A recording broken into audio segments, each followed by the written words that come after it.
Fall and Redemption. Chapter 1. The Golden Cage. The crystal chandelier cast prismatic rainbows across the marble floor of the Sterling Estate's grand ballroom, each facet of light dancing in perfect harmony with Vivian Sterling's diamond tennis bracelet as she raised her champagne flute. At 24, she was the embodiment of inherited elegance. Her midnight blue Valentino gown hugged her slender frame like liquid silk, and her grandmother's emerald necklace caught the light with every graceful movement.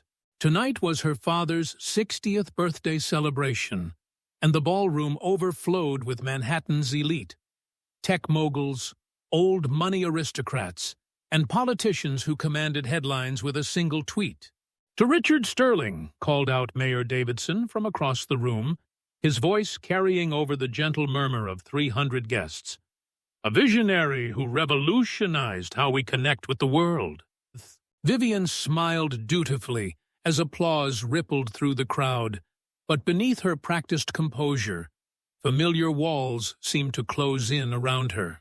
These gatherings always felt like elaborate theater productions where she played the role of the perfect heiress, beautiful, accomplished, and utterly compliant. She had graduated summa cum laude from Wharton, spoke 4 languages fluently, and could discuss quarterly earnings with the same ease as she navigated charity galas. Yet her father still introduced her as "my little princess" to business associates who barely acknowledged her presence. "Quite the turnout tonight," came a smooth voice beside her. Uncle Marcus Sterling approached with his trademark smile that never quite reached his pale blue eyes. At 55, he possessed the same sharp cheekbones as his older brother Richard. But where her father commanded rooms through sheer force of personality, Marcus relied on calculated charm and carefully timed compliments. "Father does love his grand gestures," Vivienne replied, accepting the air kiss Marcus offered while mentally noting how his gaze lingered on the Rothko painting behind her, the one worth more than most people's houses. "Sterling Industries wouldn't be what it is today without occasions like these," Marcus continued, swirling his scotch with practiced nonchalance. "Speaking of which, I've been meaning to discuss the quarterly projections with you. Perhaps we could schedule lunch next week." Vivian raised an eyebrow. In the 5 years since Marcus had joined Sterling Industries as vice president of operations, he had never once requested her input on business matters. "I'd be surprised if Father approved of that," she said carefully. "You know how he feels about involving me in company affairs." Marcus's laugh was soft but pointed. "Your father won't be making those decisions forever, my dear. It's never too early to start thinking about succession planning." Before Vivian could respond, Richard Sterling's booming voice cut through the crowd like a conductor's baton calling an orchestra to attention. "Ladies and gentlemen, if I may have your attention." The room fell silent as all eyes turned toward the imposing figure standing beneath the grand staircase. Even at 60, Richard Sterling commanded absolute attention. His silver hair was perfectly styled. His custom Tom Ford tuxedo fit him like armor, and his presence filled the cavernous space with an energy that made everyone lean forward in anticipation. 35 years ago, I started Sterling Industries in a cramped garage in Queens with nothing but a computer, a dream, and an unshakable belief that technology could bring the world closer together. His voice carried the cadence of a man accustomed to boardrooms and keynote speeches. "Tonight, I stand before you as the CEO of a company that employs over 50,000 people across 6 continents, but, more importantly, as a father who has been blessed with the most precious gift of all." Vivian felt heat rise to her cheeks as her father's gaze found her across the room. She knew what was coming, the same speech he gave at every major gathering, the one that made her feel simultaneously treasured and trapped.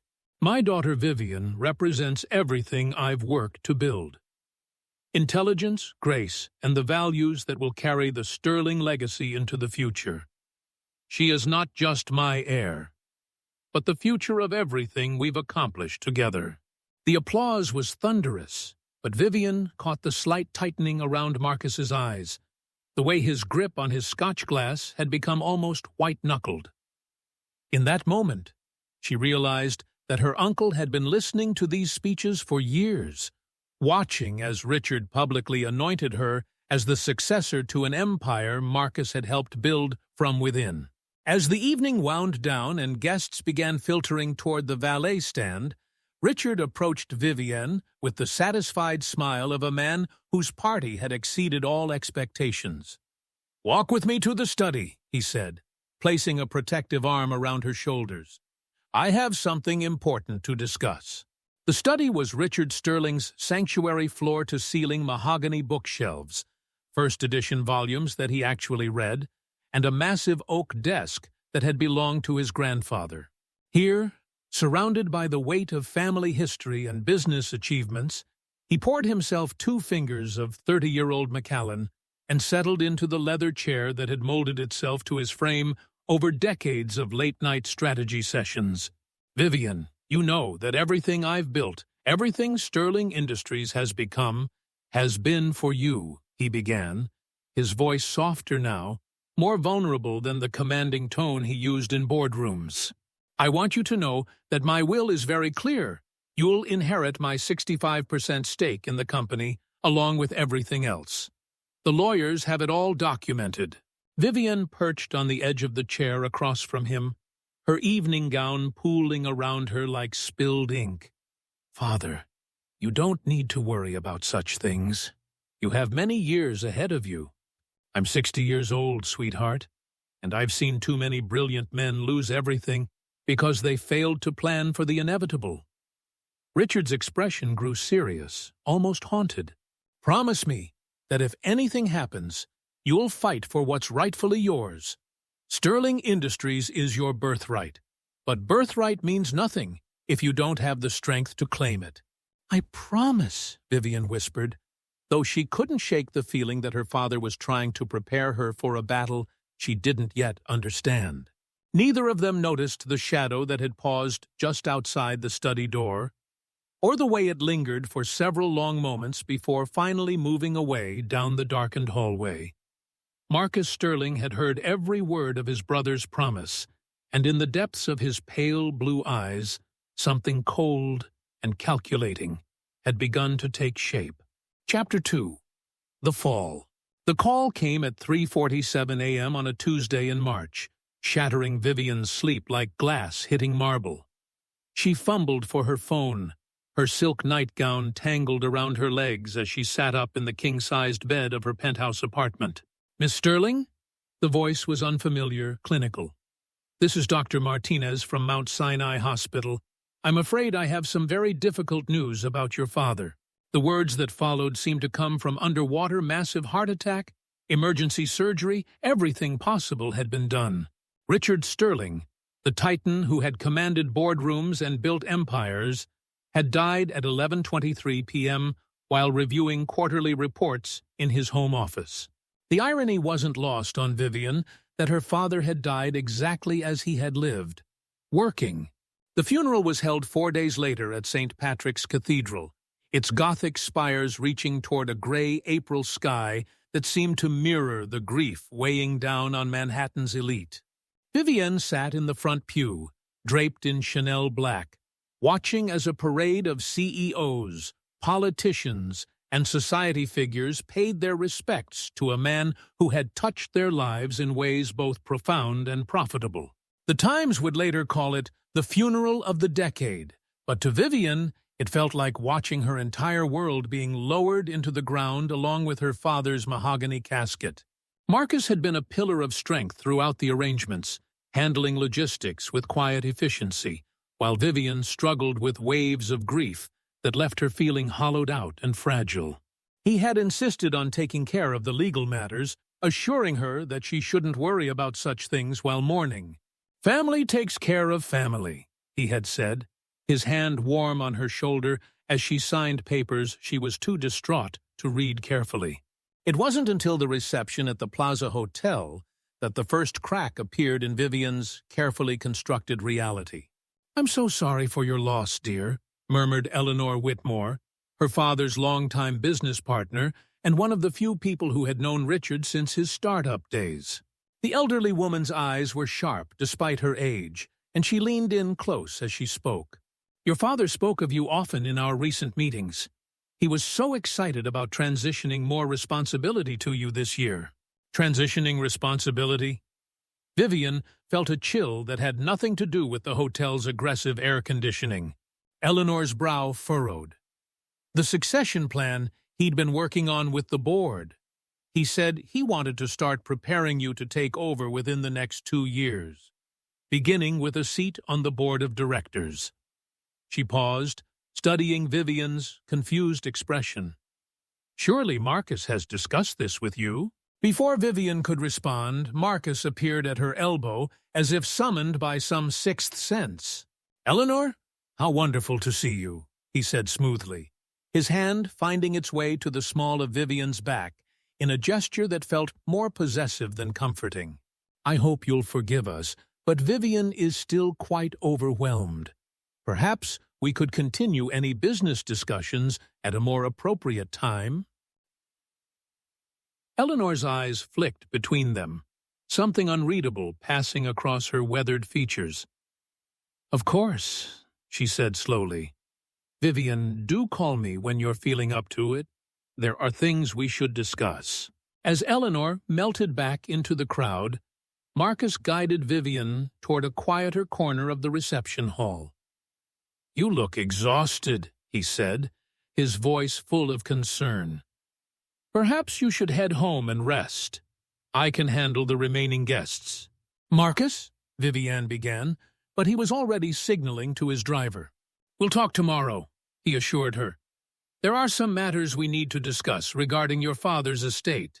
The next morning, Marcus arrived at Vivian's penthouse with coffee from her favorite cafe and the expression of a man bearing unfortunate news.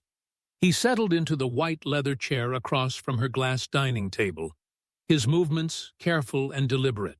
"Vivian, what I'm about to tell you is going to be difficult to hear," he began, pulling a thick manila folder from his briefcase. "I've spent the night with the lawyers, going through your father's final will and testament." Vivian's coffee cup trembled slightly in her hands. "And?" Richard updated his will 3 weeks before his death. Marcus's voice was gentle, almost apologetic. "I'm afraid the contents are unexpected." The document he slid across the table looked official enough. Thick legal paper, multiple signatures, the seal of her father's law firm embossed in blue ink. But as Vivian read the words, they seemed to rearrange themselves into incomprehensible patterns. According to this will, Marcus inherited Richard's 65% stake in Sterling Industries, along with the CEO position. Vivian was left with a modest trust fund that would provide her with roughly $80,000 a year, comfortable by most standards, but a pittance compared to the empire she had been promised. "This can't be right," she whispered, her voice barely audible. "He told me I would inherit everything. Just 2 months ago, he sat in his study and promised me—" "Vivian," Marcus interrupted gently, "I know this is shocking, but you have to understand. Your father was under enormous stress these past few months. The board had been pressuring him about succession planning, and I think he realized that perhaps inheriting the company wasn't the best path for you." "What do you mean?" Marcus leaned forward, his expression earnest. "Think about it, sweetheart. You've never worked in the business world. You've been sheltered, protected. Running a $50 billion company requires experience, relationships, the ability to make hard decisions that affect thousands of lives. Your father loved you too much to burden you with that kind of responsibility." The rational part of Vivian's mind recognized that Marcus's words made a certain cruel sense, but everything in her rebelled against them. This wasn't the conversation she'd had with her father. This wasn't the future Richard Sterling had envisioned for his daughter and his company. "I want to speak with Harrison," she said, referring to the family lawyer who had drafted her father's original will. "I'm afraid that's not possible," Marcus replied. "Harrison had a stroke last week. He's in intensive care.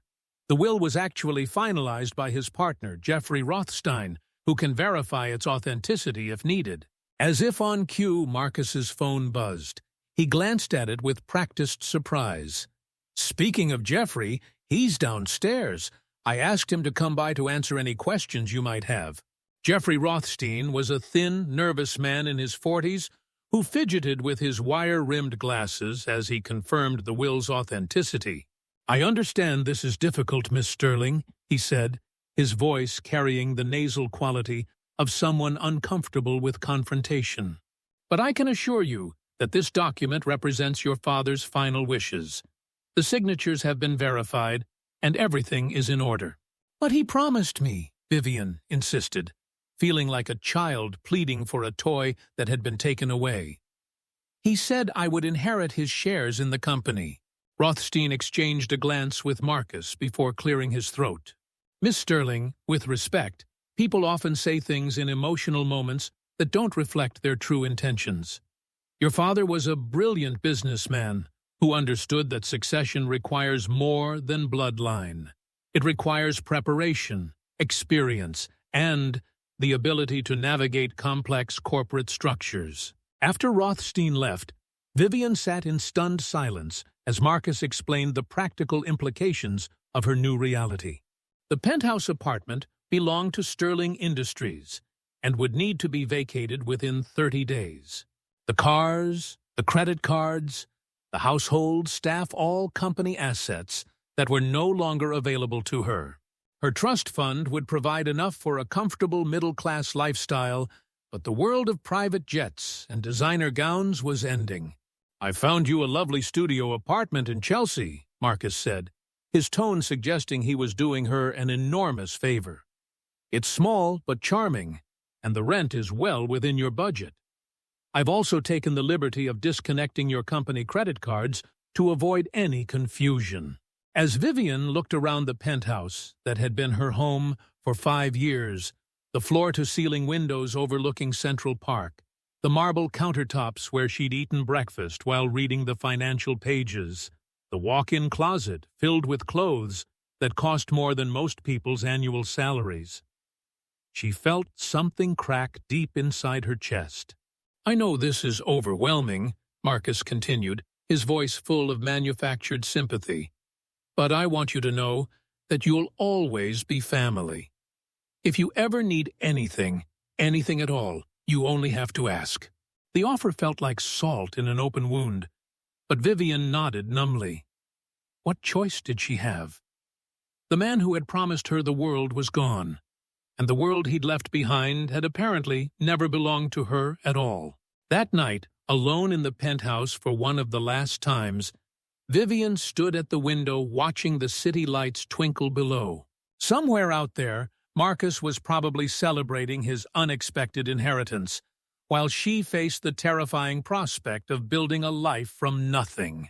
The golden cage had been opened, but instead of freedom, all she could see was the vast, unforgiving wilderness beyond its bars. Chapter 3. The Unexpected Proposal. 6 weeks after moving into the studio apartment in Chelsea, Vivian Sterling had developed an intimate relationship with humility. The space was barely 400 square feet, with a Murphy bed that creaked ominously whenever she pulled it down, and a kitchenette so small she could touch both walls simultaneously while standing in the center. The building's radiator clanged through the night like a percussion section warming up, and her upstairs neighbor seemed to believe that 2 a.m. was the perfect time for interpretive dance practice. But it wasn't the physical discomfort that weighed on her most heavily. It was the suffocating realization that she had no idea how to be poor. The trust fund provided $6,700 a month, which sounded generous until she factored in rent, utilities, groceries, and the dozens of small expenses she had never considered when someone else was paying the bills. The first time she had stood in the checkout line at Duane Reade, watching the total climb as she purchased shampoo, toothpaste, and laundry detergent, she had experienced a moment of genuine panic. These were items that had simply materialized in her penthouse bathroom. As if summoned by household fairies, she had never thought to question. Finding work had proven even more challenging than budgeting. Her resume was a masterpiece of privilege Wharton MBA, fluency in 4 languages, volunteer positions at prestigious charities, but a wasteland when it came to actual employment experience. The few interviews she had managed to secure had ended with polite rejections and barely concealed skepticism. "We're looking for someone with more hands-on experience," had become a familiar refrain, usually delivered by HR representatives who seemed to doubt that someone with her background would stick around once a better opportunity presented itself. Finally, through a temp agency that specialized in placing overqualified candidates in undervalued positions, Vivian had found work as a receptionist at Meridian Financial Services, a mid-tier investment firm housed in a glass tower in Midtown. The job paid $35,000 a year and required her to answer phones, manage calendars, and smile pleasantly at clients who often treated her as invisible furniture. On this particular Thursday morning in May, Vivian sat behind the sleek reception desk, wearing a navy blazer from her previous life, paired with pants from Target, a combination that somehow managed to look both expensive and desperate. The morning had been typically mundane, scheduling appointments, fielding calls from people who wanted to speak to someone actually important, and pretending not to notice when her former socialite acquaintances occasionally passed through the lobby without recognizing the woman who had once hosted charity galas in her penthouse. It was during her lunch break that everything changed.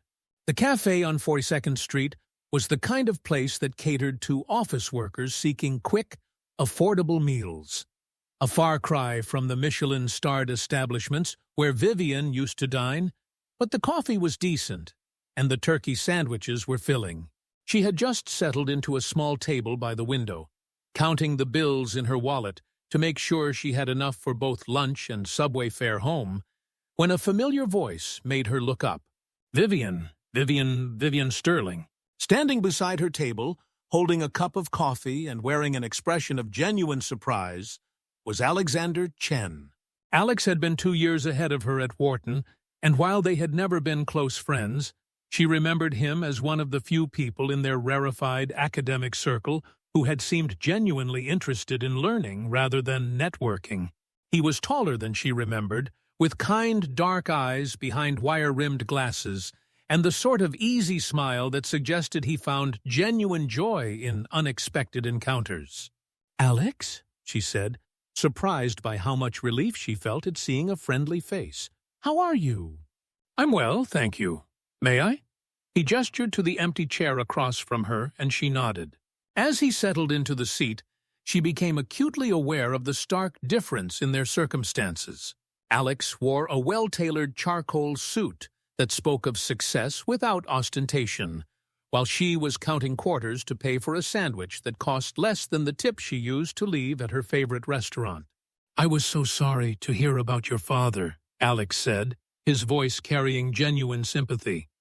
"He was a remarkable man. I actually met him once at a Wharton alumni event. He spoke about you with such pride." Vivian felt tears prick the corners of her eyes, an embarrassing response that seemed to happen whenever anyone mentioned her father with kindness. "Thank you. That means a lot." "Are you doing well? I haven't seen you at any of the usual events lately." The question was innocent enough, but it highlighted the gulf between her current reality and the life everyone still assumed she was living. "I've been keeping a lower profile," she said carefully. "What about you? Are you still in the import business?" Alex's face lit up with enthusiasm. "Actually, yes. I've taken over my family's company and we're expanding into new markets. It's exciting, though challenging." He paused, studying her face with an intensity that made her fidget with her napkin. "Vivian, forgive me if this is presumptuous, but you seem different. Not unhappy exactly, but perhaps not quite yourself?" Something in his tone, gentle, non-judgmental, genuinely concerned, broke through the careful facade she had been maintaining for weeks. "I suppose I'm adjusting to some changes," she admitted. "What kind of changes?" For a moment, Vivian considered giving him the polite, vague response she had perfected for such inquiries. But, Looking into Alex's earnest face, she found herself suddenly exhausted by the pretense. The kind where you discover that everything you thought you knew about your life was apparently wrong. Alex leaned forward slightly, his coffee forgotten. "What do you mean?" And somehow, sitting in that modest cafe with the lunch rush swirling around them, Vivian found herself telling him everything. She spoke about the will that had stripped away her inheritance, about Marcus's sudden control over the company, about the apartment and the job and the crushing realization that she had been living in a bubble that had popped the moment her father died. She told him about Eleanor Whitmore's cryptic comments, about her growing suspicion that something wasn't right, about her father's final wishes, and about the helpless fury that kept her awake at night. Alex listened without interruption, his expression growing more troubled with each revelation. When she finished, he sat back in his chair, processing what he had heard. "Vivian," he said finally, "has it occurred to you that your uncle might have manipulated the will?" "Of course it has," she replied, surprised by the bitterness in her own voice. "But what can I do about it? I have no proof, no money for lawyers, and Marcus controls every aspect of my father's estate. Even if I'm right, I'm powerless to prove it." Alex was quiet for a long moment, his fingers drumming against the table in a rhythm that suggested deep thought. When he spoke again, his voice carried a weight that made her pay attention. "There's something I need to tell you," he began, his cheeks coloring slightly. "Something I should have said years ago, but never had the courage to." "Alex, please, let me say this." He took a deep breath like a man preparing to jump off a cliff. "I've been in love with you since our second year at Wharton. Not the idea of you, not your family's wealth or social position, but you, your intelligence, your laugh. The way you could debate monetary policy and then switch to discussing Renaissance art without missing a beat. I never said anything because I assumed you were so far out of my league that even attempting to tell you would be presumptuous." Vivian stared at him, speechless. In all her years of being pursued by men who saw her as a prize to be won or a connection to be exploited, she had never encountered someone who seemed to see past the sterling name to whatever lay beneath. "I know this is terrible timing," Alex continued, his words coming faster now, as if he were afraid he might lose his nerve. "I know you're grieving and dealing with impossible circumstances, and I don't want you to think I'm taking advantage of your vulnerability. But seeing you here, knowing what you're going through, I can't stand the thought of you facing this alone." "Alex, marry me," he said simply. The words hung in the air between them, shocking in their directness. Around them, the cafe continued its lunchtime bustle. Office workers grabbed sandwiches. Baristas called out orders. The espresso machine hissed and gurgled. But at their small table by the window, time seemed suspended. "I know how that sounds," Alex said quickly, seeing her stunned expression. "I know it seems sudden and possibly crazy, but hear me out. I can offer you stability, security, a partnership. My family's business is doing well, not Sterling Industries wealthy, but comfortable, more than comfortable. We could build something together, something that's ours." "Alex, you don't understand," Vivian began, but he held up a hand. "I understand more than you think. I understand that you're proud, that accepting help goes against every instinct you have. I understand that you probably don't love me, at least not yet. But I also understand that you're brilliant and capable, and that you deserve better than counting quarters for lunch." His voice gentled. "I'm not asking you to love me immediately. I'm asking you to let me prove that I'm worthy of your love, eventually." Vivian looked down at her hands, noticing how her engagement ring finger looked naked without the diamond solitaire she had sold to pay her first month's rent.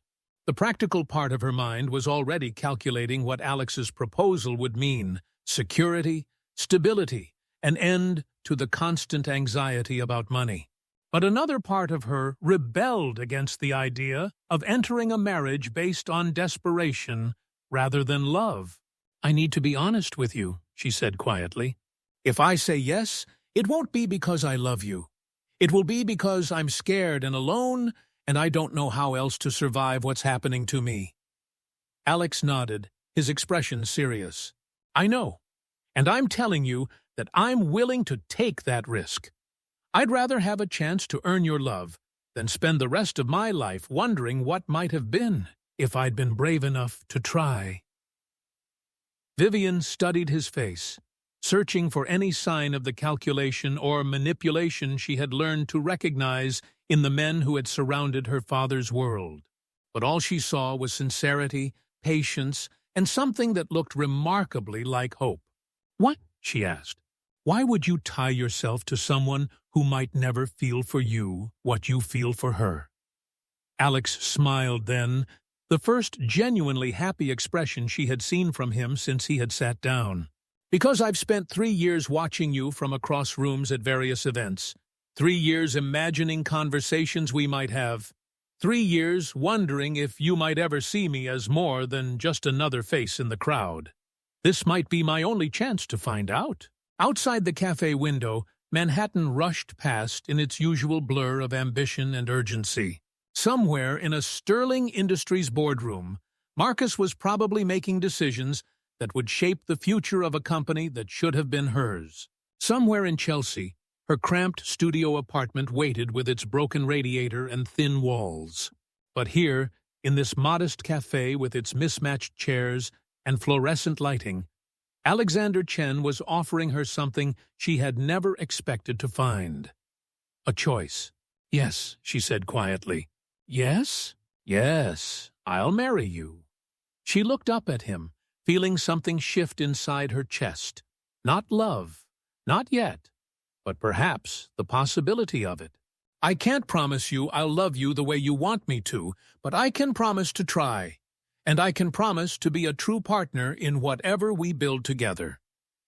Alex reached across the table and took her hand, his touch warm and steady. "That's all I'm asking for," he said. "A chance to prove that sometimes the best things in life are the ones we build ourselves." As they sat there, hands linked across a cafe table that had probably witnessed 1,000 small dramas, Vivian felt something she hadn't experienced since her father's death. Hope. It was fragile and uncertain, but it was real. And for the first time in weeks, the future looked like something other than an endless series of small defeats. Chapter 4. Building Something New. The ceremony took place on a rainy Saturday in June at City Hall, with 2 witnesses Alex had recruited from his office and a bouquet of white roses from the Korean market around the corner from Vivian's apartment. She wore a simple cream-colored dress she had found at Nordstrom Rack Elegant, but understated, costing less than what she used to spend on lunch at Le Bernardin. As Judge Martinez pronounced them husband and wife, Vivian felt an unexpected moment of peace. There were no society photographers, no 500-person guest list, no $10,000 floral arrangements. Just 2 people making a promise to build something together from whatever materials they could find.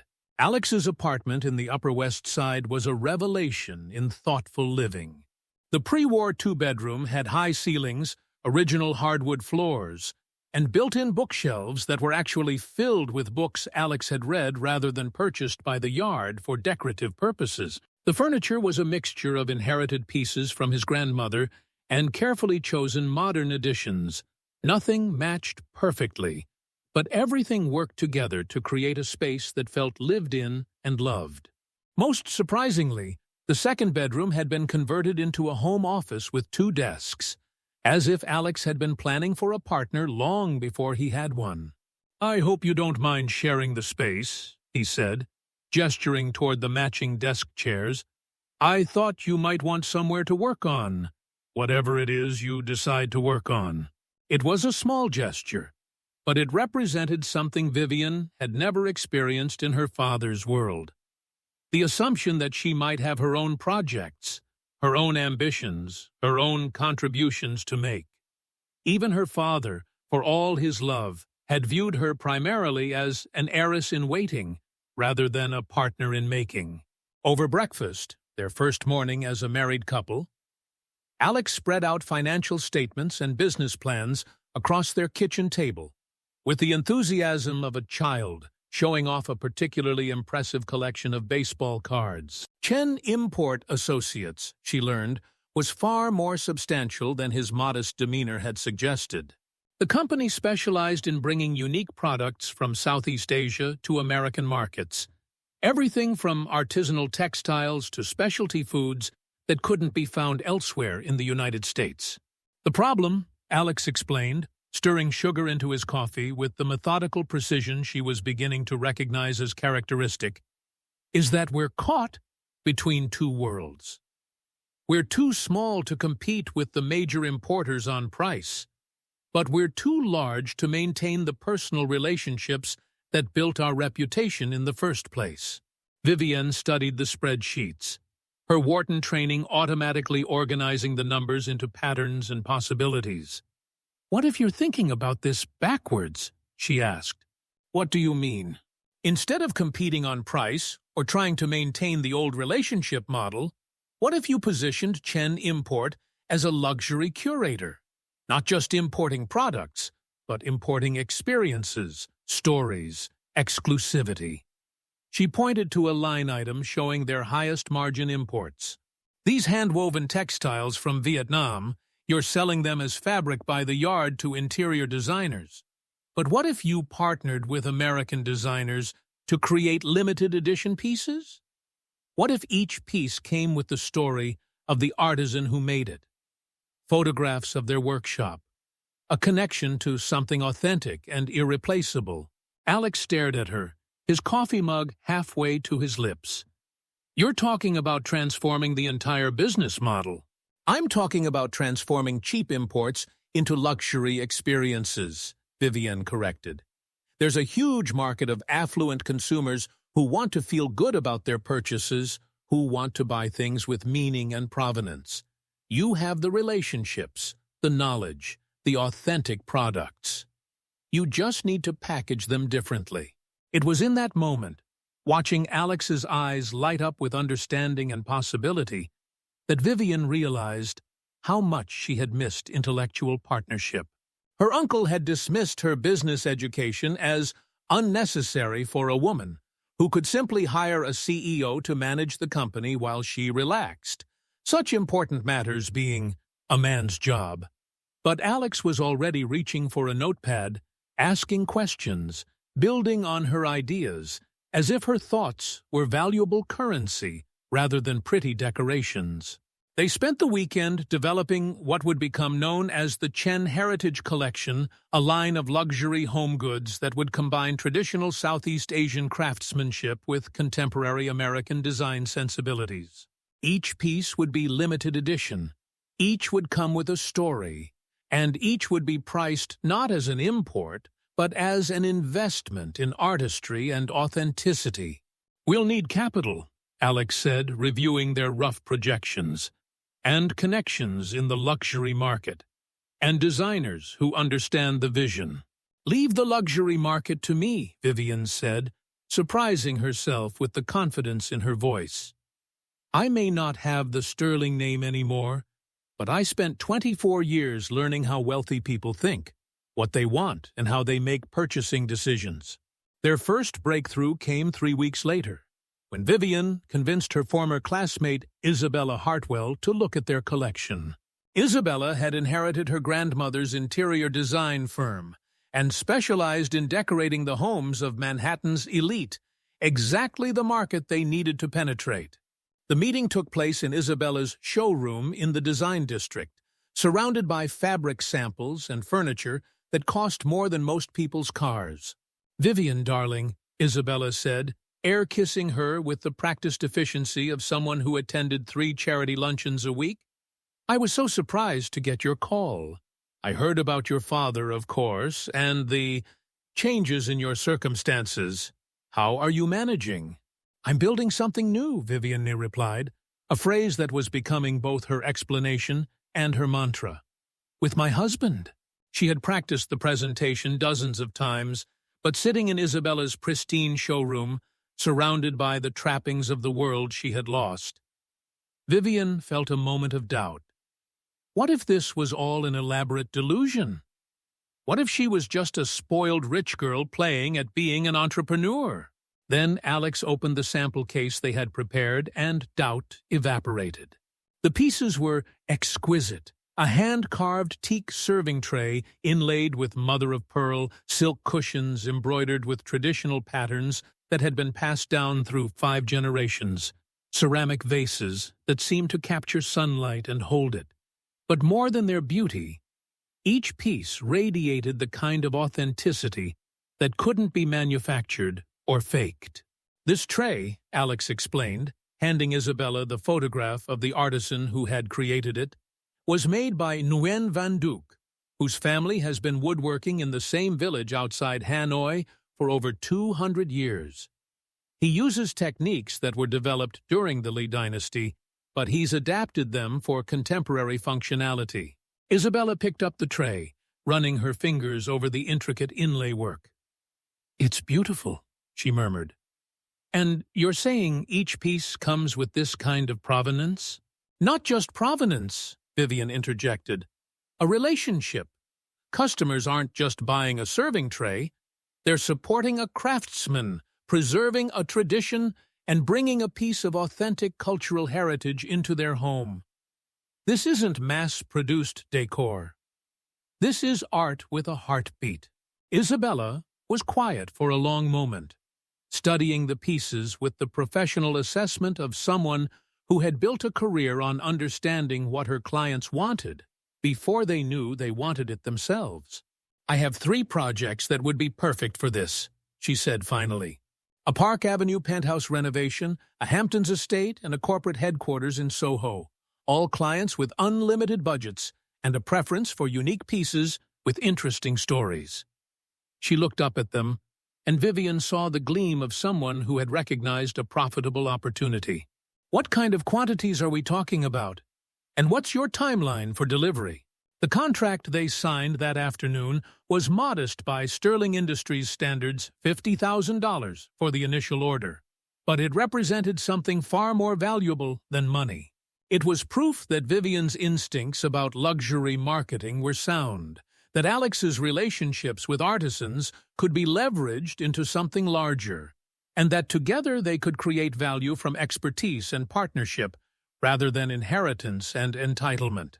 "We did it," Alex said as they walked down Madison Avenue after leaving Isabella's showroom, the signed contract in his briefcase and matching grins on their faces. "We did," Vivienne agreed, and realized that somewhere during the afternoon of negotiations and presentations, something had shifted inside her. The partnership that had begun as a marriage of convenience was starting to feel like something else entirely. She was beginning to appreciate Alex's quiet confidence, his respect for her opinions, his ability to build on her ideas rather than dismissing them. More than that, she was beginning to see herself differently, not as a displaced heiress, learning to cope with reduced circumstances, but as a woman discovering capabilities she hadn't known she possessed. That evening, as they celebrated with takeout Chinese food and a bottle of wine that cost less than the appetizers at her old favorite restaurant, Vivian found herself studying her husband's face as he enthusiastically outlined their plans for expanding the Heritage Collection. His eyes lit up when he talked about the artisans he had met, the techniques he had learned, the possibilities for bringing traditional craftsmanship to contemporary markets. His passion was infectious, his optimism grounded in genuine knowledge and respect for the people whose work he was showcasing. "Thank you," she said suddenly, interrupting his explanation of the silk-weaving process he had observed in Cambodia. "For what?" "For seeing me as more than just someone who needed rescuing," she said. "For treating my ideas like they matter. For making me feel like a partner instead of a project." Alex reached across their small dining table and took her hand, his thumb tracing across her wedding ring, a simple platinum band they had chosen together. Nothing like the ostentatious engagement ring she had once imagined she would wear. "Vivian," he said softly, "you were never a project. You were always the partnership I hoped I might be worthy of." As they sat there, planning their next moves and sharing dreams that were beginning to feel achievable, Vivian realized that the cramped studio apartment, the job answering phones, the careful budgeting that had seemed like such crushing defeats just months earlier, all of it had been preparation for this moment. She was learning to build something from nothing, to create value through effort rather than inheritance, to trust her own judgment rather than relying on other people's protection. For the first time since her father's death, Vivian Sterling Chen felt like she was exactly where she was supposed to be. Chapter 5. Love Blooming. 9 months into their marriage, Vivian woke up on a crisp October morning to find Alex already dressed and sitting on the edge of their bed, holding 2 cups of coffee and wearing the expression of someone who had been watching her sleep. In the early days of their arrangement, such intimacy would have felt presumptuous, but somewhere along the way, between late-night strategy sessions and shared victories, between small disappointments and smaller celebrations, the careful boundaries they had established had begun to dissolve. "Good morning, Mrs. Chen," he said, offering her one of the cups. The name still felt strange on her tongue when she said it, but increasingly right when she heard it. "What time is it?" she asked, accepting the coffee gratefully. Alex had learned that she was functionally incoherent before caffeine, just as she had discovered that he was an incurable morning person who woke up each day as if it held infinite possibilities. 7:30. "I thought we could walk through Central Park before the morning meeting with the buyers from Bergdorf's." The meeting with Bergdorf Goodman represented their biggest opportunity yet, a chance to place the Chen Heritage Collection in one of Manhattan's most prestigious department stores. They had been preparing for weeks, refining their presentation, gathering additional artisan stories, and carefully selecting the pieces that would best represent their vision of luxury with authenticity. As they walked through the park, autumn leaves crunching beneath their feet, Vivian found herself studying Alex's profile in the early morning light. Over the past months, she had catalogued his habits and preferences with the attention to detail she had once reserved for quarterly earnings reports.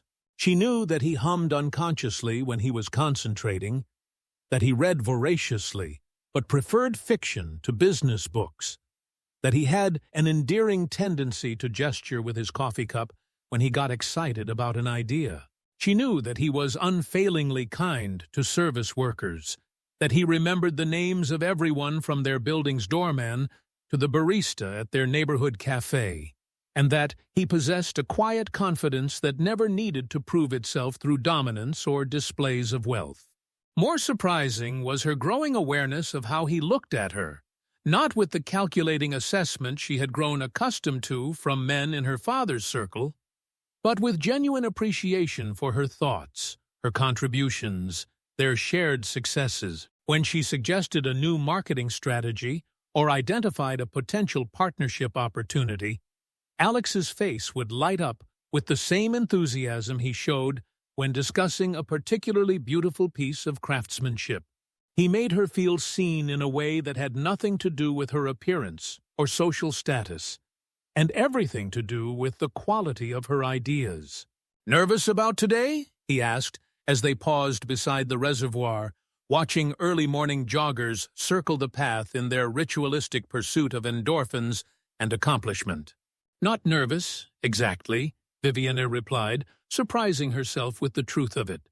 "Excited, ready. 3 months ago, I would have been terrified of presenting to Bergdorf's. Now I feel like we have something genuinely special to offer them." "We do," Alex said simply. "The numbers don't lie. Isabella's clients have generated more word-of-mouth referrals in 6 months than most luxury brands see in 2 years. We're not just selling products anymore. We're creating experiences, relationships, stories that people want to be part of." The Bergdorf Goodman headquarters occupied several floors of a sleek tower overlooking Fifth Avenue, and the conference room where they were received could have housed Vivian's childhood bedroom twice over. The buying committee consisted of 3 impeccably dressed women and 1 man who looked as if he had stepped out of a Tom Ford advertisement, all of whom possessed the particular brand of polite skepticism that came from seeing hundreds of pitches from hopeful vendors. "Mr. and Mrs. Chen," said Margaret Whitfield, the senior buyer whose silver hair was arranged in a chignon that probably required architectural engineering. "We've heard interesting things about your heritage collection. Show us what makes you different from the dozens of other importers who want space on our floors." What followed was the most important hour of Vivian's professional life. She had given presentations before in business school, at charity galas, where she had represented her father's philanthropic interests, but never with stakes this high, never with her own financial future and creative vision on the line. As she and Alex moved through their carefully rehearsed presentation, something magical happened. They began to function as a seamless unit, each building on the other's points, each covering the other's momentary hesitations, each bringing out the best in their partner's expertise. "This isn't just about importing beautiful objects," Vivian explained, holding up the photograph of Liam Van Min, the ceramic artist whose vases had become one of their best-selling pieces. "This is about preserving cultural traditions that are in danger of disappearing. This is about creating connections between American consumers and the artisans whose work they're bringing into their homes. When someone buys one of Liam's vases, they're not just purchasing home decor, they're supporting a master craftsman whose family has been making ceramics in the same village for 8 generations. "And the markup?" asked Jonathan Pierce, the gentleman who looked like a fashion advertisement. "Significant," Alex replied without apology, "but justified by quality, exclusivity, and the story. Our customers aren't price shopping.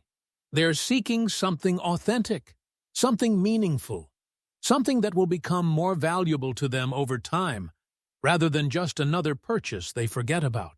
The committee exchanged glances, the sort of professional telepathy that came from years of working together to identify trends before they became obvious to everyone else. "We'd like to start with a test program," Margaret said finally. 20 pieces, prime placement in our home goods section, 3-month trial period. If the sales numbers justify the floor space, we'll discuss expansion. The contract they signed that afternoon was worth $150,000 more money than Vivian had seen since losing her inheritance, but more importantly, it represented validation that their vision could scale beyond individual clients to reach a broader luxury market. We did it," Alex said as they stood on the sidewalk outside Bergdorf's, both of them slightly dazed by the magnitude of what they had just accomplished. "We really did," Vivian agreed. And then, without thinking about it, without analyzing the implications or worrying about the boundaries they had so carefully maintained, she stood on her tiptoes and kissed him.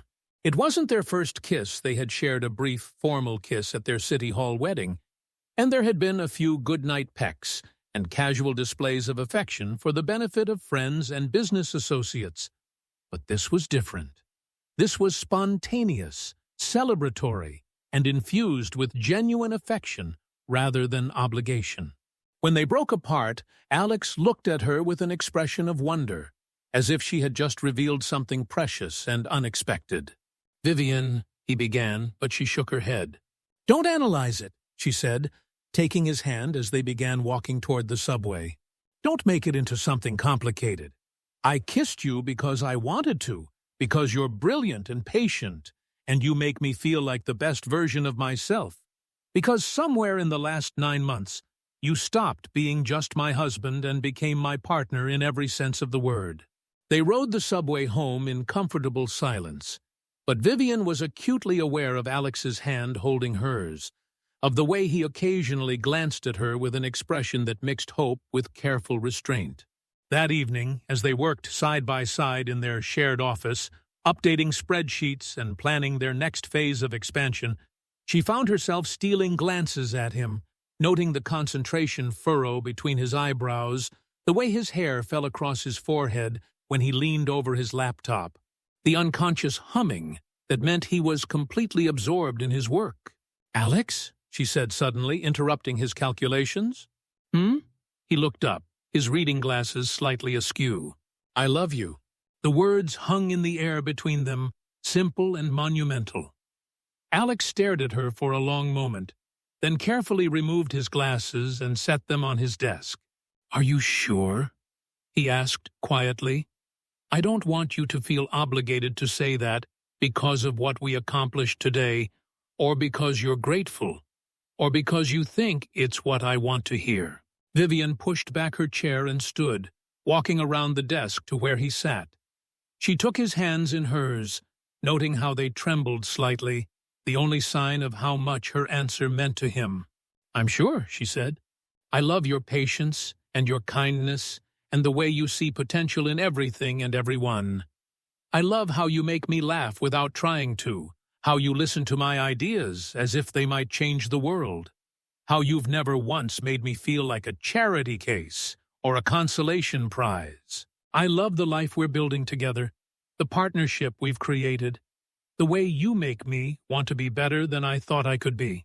Alex stood then, his hands coming up to frame her face, his thumbs brushing across her cheekbones. "I love you too," he said, his voice rough with emotion. "I've loved you since that first conversation at Wharton, when you argued that traditional economic models were failing to account for social responsibility. And I knew you were the smartest person in the room. I've loved you through every meeting, every late night, every small victory and minor setback. But more than that, I love who you're becoming, who we're becoming together." When he kissed her this time, it was with all the careful restraint of the past 9 months dissolving into something deeper and more essential. It was a kiss that marked the end of their marriage of convenience and the beginning of something that had been growing quietly between them all along, a love built on mutual respect, shared ambitions, and the profound satisfaction of building something beautiful together from nothing more than hope and hard work. Later that night, as they lay in bed that had once felt too large and now felt exactly right, Vivian traced patterns on Alex's chest and marveled at how completely her life had changed. A year ago, she had been a pampered heiress who had never worked a day in her life. Now she was a partner in a growing business, a woman who had discovered her own capabilities, and a wife who had found love in the most unexpected place. "No regrets?" Alex asked, his voice drowsy but still seeking reassurance. "None," Vivian replied, and meant it completely. "Best decision I ever made." As sleep claimed them both, neither noticed the small, framed photograph on Alex's nightstand, a candid shot from their Bergdorf's presentation, captured by his assistant to commemorate the occasion. In the photo, they were leaning over the conference table together, completely absorbed in their shared vision, their faces bright with the particular joy that comes from doing work you love with someone who understands exactly why it matters. It was, without question, the portrait of a partnership that had become something far more valuable than either of them had dared to imagine. Chapter 6. Empire Building. 3 years into their marriage, the company, now renamed to Chen Sterling Enterprises, occupied 2 floors of a renovated warehouse in Brooklyn's Dumbo district, with floor-to-ceiling windows that offered stunning views of the Manhattan Bridge and the East River beyond. The space hummed with the controlled energy of a business that had found its rhythm designers sketched at drafting tables. Sample products were arranged in carefully curated displays, and the constant ping of international communications spoke to relationships that now spanned 3 continents.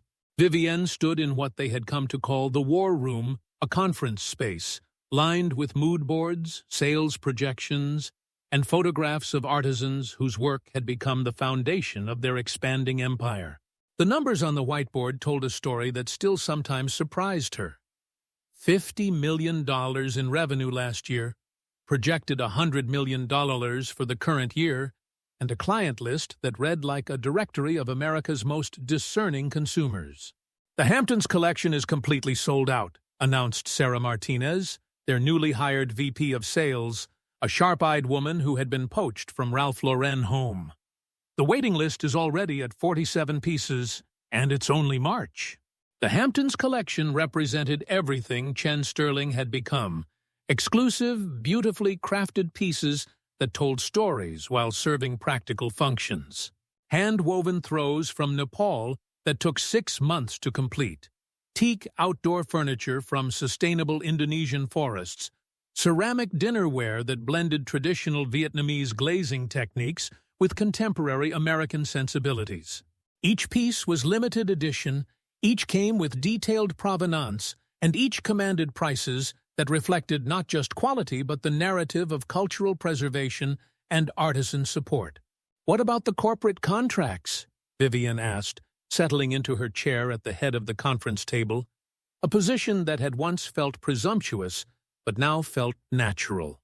"Google wants to commission a custom collection for their new headquarters," replied James Liu, their head of business development. 50 pieces, contemporary interpretations of traditional Asian furniture designs. They're talking about a $500,000 budget. Alex looked up from his laptop, where he had been reviewing photographs from his recent trip to Cambodia. "The timing could work perfectly. I've been developing relationships with a collective of furniture makers in Siem Reap who specialize in updating traditional Khmer designs for modern use.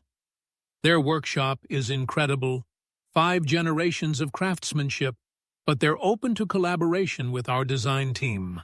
Vivienne smiled, watching her husband's eyes light up as he described the artisans he had met. His passion for the people behind their products had never dimmed, even as the business had grown from a handful of pieces to a substantial operation. If anything, success had allowed him to deepen those relationships, to provide more consistent income to the craftspeople who formed the heart of their supply chain. "There's something else," Sarah continued, consulting her tablet with the expression of someone delivering particularly good news. "Architectural Digest wants to do a feature on us. 6-page spread, focus on the story behind the business and how we're changing the luxury import market." The request from Architectural Digest represented a level of mainstream recognition that would have seemed impossible during those early days when Vivian was counting quarters for coffee. AD didn't cover businesses, they covered cultural phenomena, trends that were reshaping how affluent Americans thought about their homes and their purchasing decisions. "When do they want to do the shoot?" Alex asked. "Next month. They want to photograph some of our key pieces, interview both of you about the business philosophy, and include shots of you working with artisans during your next sourcing trip."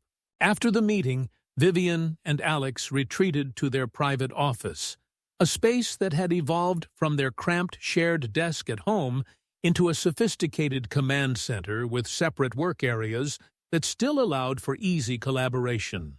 The wall behind Vivian's desk was covered with thank-you notes from customers, photographs from their travels, and framed articles from design magazines that had featured their work. It was a visual reminder of how far they had come, but also of the relationships that had made their success possible. "Remember when our biggest worry was whether Isabella's clients would actually buy our pieces?" Alex said, settling into the leather chair across from Vivian's desk. "I remember when our biggest worry was whether we could afford groceries," Vivian replied, pulling up their latest financial statements on her computer. "Now, look at this." The numbers were impressive by any measure, but what struck Vivian most was how they had been achieved. Unlike her father's tech empire, which had been built on rapid scaling and market domination, Chen Sterling had grown organically, one relationship at a time, one beautifully crafted piece at a time. Their success was sustainable, ethical, and deeply personal qualities that had been largely absent from the business world she had grown up around. "I had lunch with Eleanor Whitmore yesterday," Vivian said, referring to her father's former business partner who had become an unexpected ally and mentor. Alex raised an eyebrow. "How is she?" "Concerned about Sterling Industries. Apparently, Marcus has made some spectacularly bad decisions in the past 6 months. The stock price is down 40% from when he took over." This wasn't the first time they had discussed Marcus's mismanagement of her father's company. Through Eleanor and other connections from her previous life, Vivian had been able to track Sterling Industries' steady decline under her uncle's leadership. The company that had once been valued at $50 billion was hemorrhaging money, losing key employees and failing to innovate in an increasingly competitive market. Part of me wants to feel vindicated, Vivian continued. But mostly, I just feel sad. My father built something remarkable, and Marcus is destroying it through arrogance and incompetence. What did Eleanor suggest? Nothing yet, but I could see her thinking. She asked very pointed questions about our revenue, our growth projections, our access to capital. Vivian paused, considering her next words carefully. I think she's trying to determine whether we're successful enough to make a play for Sterling Industries if the opportunity arises. The idea had been lurking in the back of Vivian's mind for months, not as a revenge fantasy, but as a potential rescue mission. Sterling Industries still employed thousands of people whose livelihoods depended on decisions made in boardrooms they would never see. The company still owned valuable intellectual property, maintained important client relationships, and possessed the infrastructure to support major technological innovations. Under better leadership, it could be restored to profitability and relevance. Would you want that? Alex asked quietly. To go back to that world? Not to go back, Vivian said firmly. To go forward. To take what we've learned about building a business based on relationships and authenticity and apply those principles to a larger stage. Sterling Industries was my father's legacy, but it doesn't have to be my uncle's legacy. Alex was quiet for a long moment, processing the implications of what she was suggesting. Finally, he leaned forward, his expression serious but supportive. If that opportunity presents itself, we'll be ready, he said. But we won't pursue it out of anger or a need to prove something. We'll only do it if we believe we can make Sterling Industries better than it was before, and if we can do it without compromising what we've built here. That evening, they attended a gallery opening in Chelsea, the kind of cultural event that had once been purely social for Vivian, but now served as both networking and genuine interest in the intersection of art and commerce.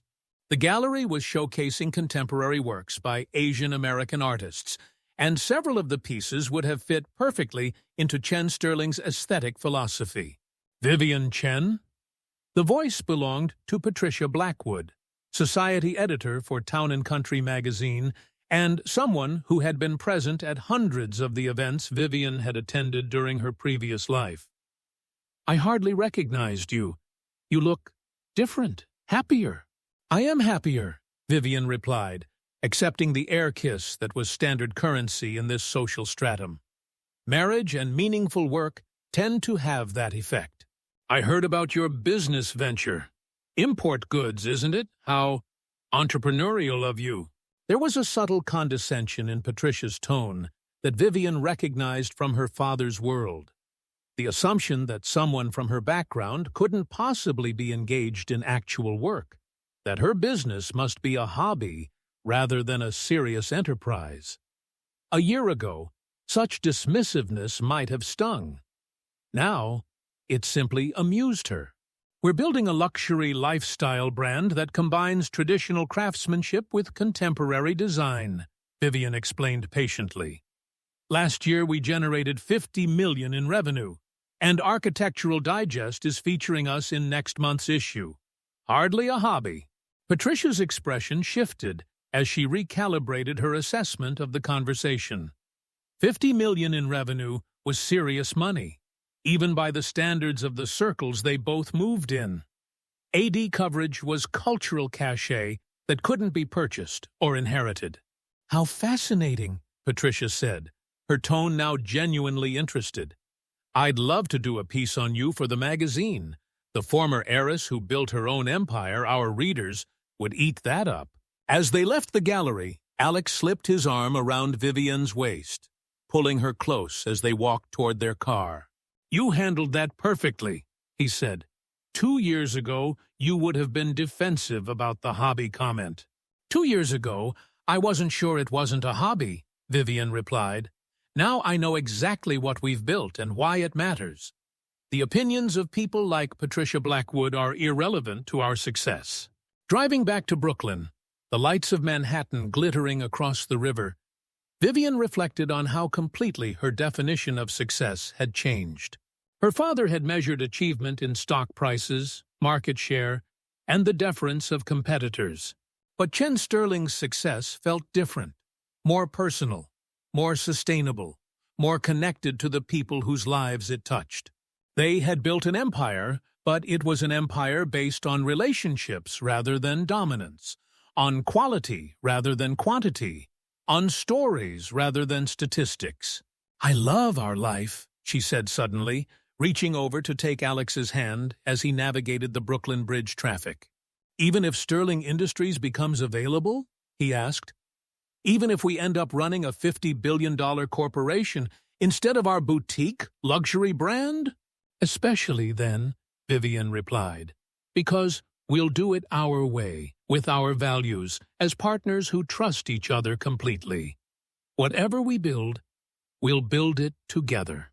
As their car crossed into Brooklyn, carrying them home to the warehouse space they had transformed into the headquarters of their shared vision, Vivian felt the deep satisfaction that came from knowing she had found her place in the world, not the place that had been chosen for her, but the one she had chosen for herself. Chapter 7. The Uncle's Downfall.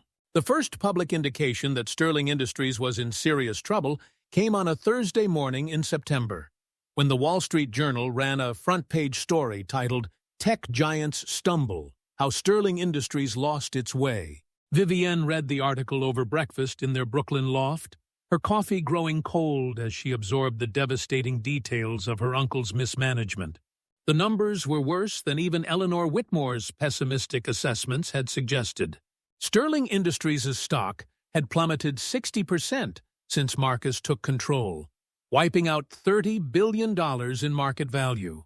The company had lost 3 major contracts in the past quarter, including a cloud computing deal with the federal government that had been worth $800 million annually. Most damaging of all, Marcus had alienated key personnel. The article quoted 5 former executives who had resigned in the past year, all citing fundamental disagreements with the company's new direction. "Listen to this," Vivian said, reading aloud from her tablet. Under Richard Sterling's leadership, the company was known for innovation and calculated risk-taking. Under Marcus Sterling's leadership, the company has lurched from one costly misstep to another, including a failed acquisition of a social media platform that cost the company $2 billion and produced no measurable return on investment. Alex looked up from his own reading trade publications from Southeast Asia that helped him track emerging artisan communities and potential new partnerships. "That's the social media acquisition Eleanor mentioned. The one where Marcus paid twice what the platform was worth, because he wanted to diversify into content creation and digital lifestyle branding." The irony wasn't lost on Vivian that her uncle had used almost the exact language that described Chen Sterling's actual business model, but had applied it to a vanity acquisition that had no strategic coherence with Sterling Industries' core competencies. "There's more," she continued. "Sources within the company describe a CEO who makes impulsive decisions without consulting technical experts, who has replaced veteran employees with personal friends lacking relevant experience, and who seems more interested in maintaining a lavish lifestyle than in addressing the company's fundamental operational challenges." The article went on to detail Marcus's personal expenditures, a $30 million penthouse renovation, a corporate jet that he used primarily for personal travel, and a series of charitable donations that seemed designed more to enhance his social status than to serve any coherent philanthropic purpose. Meanwhile, Sterling Industries had laid off 1,200 employees in the past 6 months, citing restructuring needs that most industry analysts viewed as desperate cost-cutting measures. "He's destroyed everything my father built," Vivian said quietly, setting down her tablet with a mixture of sadness and anger. 35 years of innovation and relationship building, and Marcus has managed to undermine it in less than 4 years. The phone rang before Alex could respond. Their business line, which usually meant either an urgent client issue or a particularly important opportunity. Vivian glanced at the caller ID and felt her pulse quicken. "Eleanor?" she answered, putting the call on speaker so Alex could hear. "Good morning, dear. I assume you've seen the journal article?" "Just finished reading it. It's worse than we thought." "Much worse," Eleanor confirmed, her voice carrying the grim satisfaction of someone whose dire predictions had been proven accurate. "I've been having conversations with some of the other major shareholders. There's growing consensus that Marcus needs to be removed, but the challenge is finding someone with both the capital and the expertise to lead a turnaround effort." Vivian exchanged a glance with Alex, both of them recognizing the direction this conversation was heading. "What kind of capital are we talking about?" Alex asked.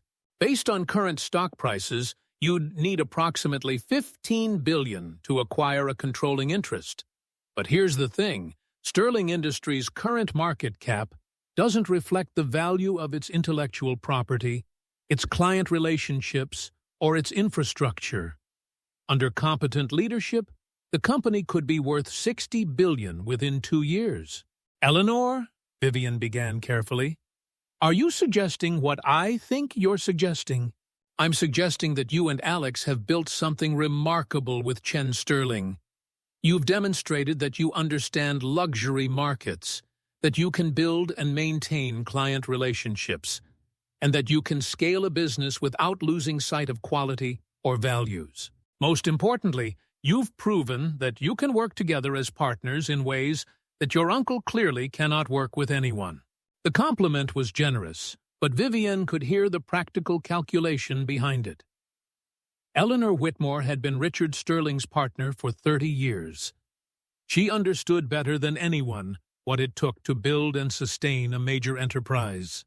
"But $15 billion?" Vivian said. "We're successful, but we're not that successful." "Not yet," Eleanor agreed. "But you have something more valuable than cash. You have credibility with investors who are looking for alternatives to Marcus's leadership. I've already had preliminary conversations with 3 private equity firms who would be interested in backing a leveraged buyout if the right management team was in place." Over the following weeks, as Sterling Industries' situation continued to deteriorate, Vivian found herself pulled deeper into conversations about a potential acquisition. The financial press had begun speculating openly about succession options, and Marcus's increasingly erratic public statements, including a disastrous interview with CNBC where he blamed the company's problems on disloyal employees and short-sighted investors, had only accelerated the timeline for change. The breaking point came in early October, when Sterling Industries announced that it was pulling out of the government cloud computing contract entirely, claiming that regulatory compliance requirements made the deal unprofitable. Industry analysts immediately recognized this as corporate speak for, "We can't deliver what we promised," and the stock price dropped another 15% in a single day. "He's in complete denial," Eleanor said during an emergency conference call that included Vivian, Alex, and representatives from 2 major investment firms. "The board is meeting next week, and there's going to be a motion of no confidence. Marcus has maybe 30 days before he's forced out entirely." "What happens then?" Alex asked. "Chaos, most likely. The company will need new leadership immediately, but there's no succession plan in place. The longer Sterling Industries operates without clear direction, the more value it loses and the harder it becomes to mount a recovery effort." That evening, Vivian and Alex sat in their home office, surrounded by financial projections, market analyses, and legal documents that outlined various scenarios for acquiring Sterling Industries. The numbers were staggering, not just the purchase price, but the operational complexity of managing a company with 50,000 employees and operations on 6 continents. "Are we crazy to even consider this?" Vivian asked, studying a spreadsheet that showed their projected cash flow requirements for the first year of operation. "Probably," Alex admitted, "but crazy might be exactly what Sterling Industries needs right now. Marcus tried to run it like a traditional corporate hierarchy, making all the decisions from the top down. Your father built it through innovation and relationship building. We've built Chen Sterling through partnership and authenticity. Maybe that's exactly the kind of leadership approach that could turn Sterling Industries around. It would mean giving up everything we've built here, Vivian said, gesturing toward the walls covered with photographs of artisans, letters from satisfied customers, and awards from design magazines. All of this becomes secondary to managing a crisis. Not giving up, Alex corrected gently. Scaling up.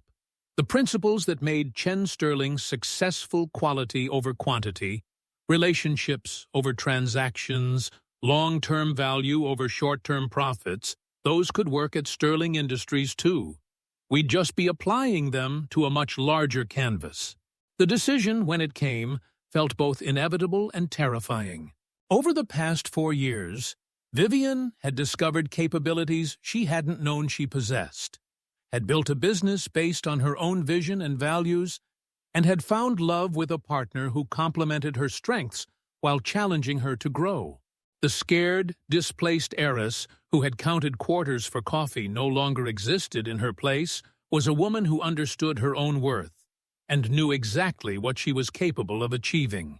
But reclaiming Sterling Industries wouldn't just be about business success. It would be about honoring her father's legacy, protecting the livelihoods of thousands of employees, and proving that leadership based on competence and integrity could triumph over leadership based on entitlement and ego. If we do this, she said finally, we do it our way. No compromises on values, no shortcuts that hurt people, no decisions made out of spite or revenge. We save Sterling Industries because it deserves to be saved, not because we want to hurt Marcus. Alex reached across their shared desk and took her hand, his fingers intertwining with hers in the gesture that had become their signature of partnership and mutual support. Then let's save it, he said simply. Outside their windows, Brooklyn stretched toward the river, where the lights of Manhattan glittered with the promise of infinite possibility. Somewhere in that forest of steel and glass, Marcus Sterling was probably sleeping fitfully in his penthouse, unaware that his niece, the woman he had dismissed as powerless and irrelevant, was preparing to demonstrate exactly how much power could be built from nothing more than talent, determination, and the support of someone who believed in your potential to change the world. Chapter 8. The Opportunity. The acquisition of Sterling Industries began not with a dramatic boardroom confrontation, but with a series of quiet breakfast meetings in Eleanor Whitmore's Park Avenue apartment, where the morning light filtered through silk curtains and illuminated financial documents that would reshape one of America's largest technology companies.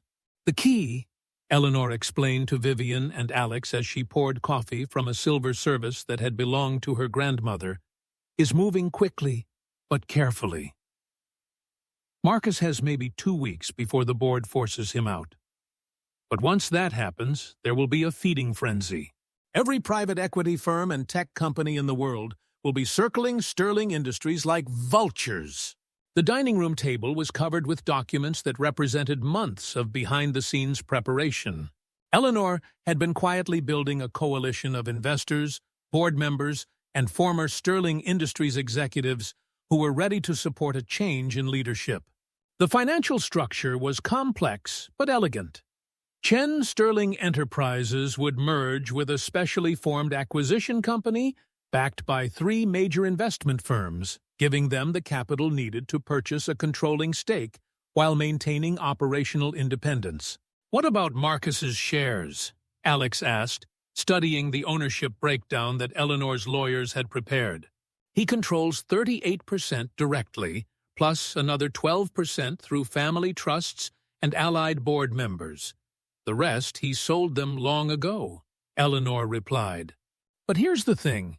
Most of those allied board members are more loyal to the company than they are to Marcus. If we can demonstrate that we have the backing and the competence to turn things around, we can probably flip enough votes to force him out. Vivienne traced her finger along the financial projections, noting how the numbers told a story of both crisis and opportunity. Sterling Industries was hemorrhaging money, but the underlying assets were still substantial. The intellectual property portfolio alone was worth billions, and the client relationships that Marcus had damaged could be repaired under competent leadership.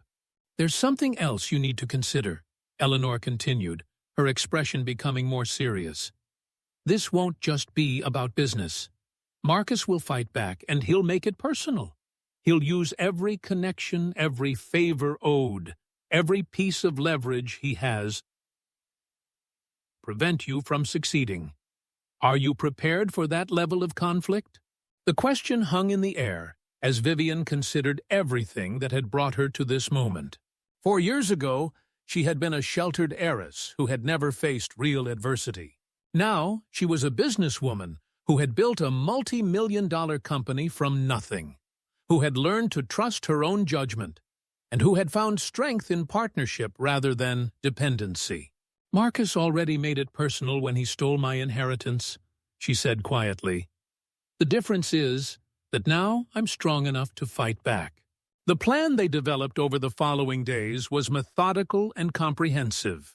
Chen Sterling Enterprises would continue operating as a subsidiary, maintaining its focus on luxury goods and artisan relationships, while the parent company, the acquisition company created to take over the company from Marcus, would tackle the larger challenge of restructuring Sterling Industries. They would need to rebuild management teams, restore client confidence, and develop new product strategies that reflected the company's traditional strengths in innovation and reliability. "We'll need to move fast on the personnel side," Alex noted during one of their planning sessions. "Sterling Industries has lost too much institutional knowledge. We need to bring back some of the executives who left under Marcus, and we need to do it before our competitors poach them permanently." The breakthrough came on a Tuesday morning when Margaret Foster, Sterling Industries' former chief technology officer, agreed to meet with them at a cafe in Union Square. Margaret had been one of Richard Sterling's most trusted lieutenants, a brilliant engineer who had overseen the development of the cloud computing infrastructure that had made Sterling Industries a leader in enterprise software solutions.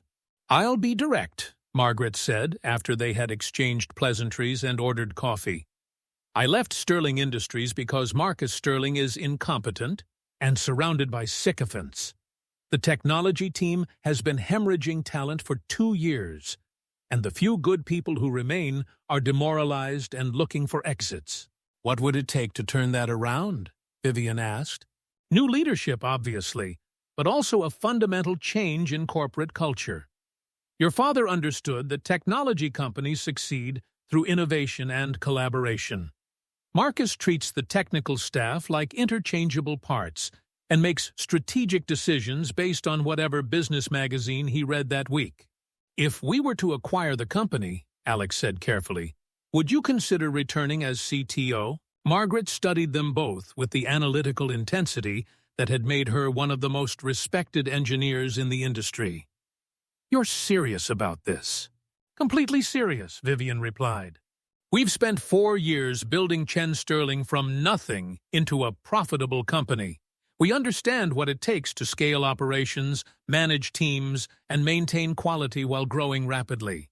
Most importantly, we understand that sustainable success comes from treating people with respect and making decisions based on expertise rather than ego." "Your father would be proud of what you've built," Margaret said, and Vivian felt a familiar tightness in her throat.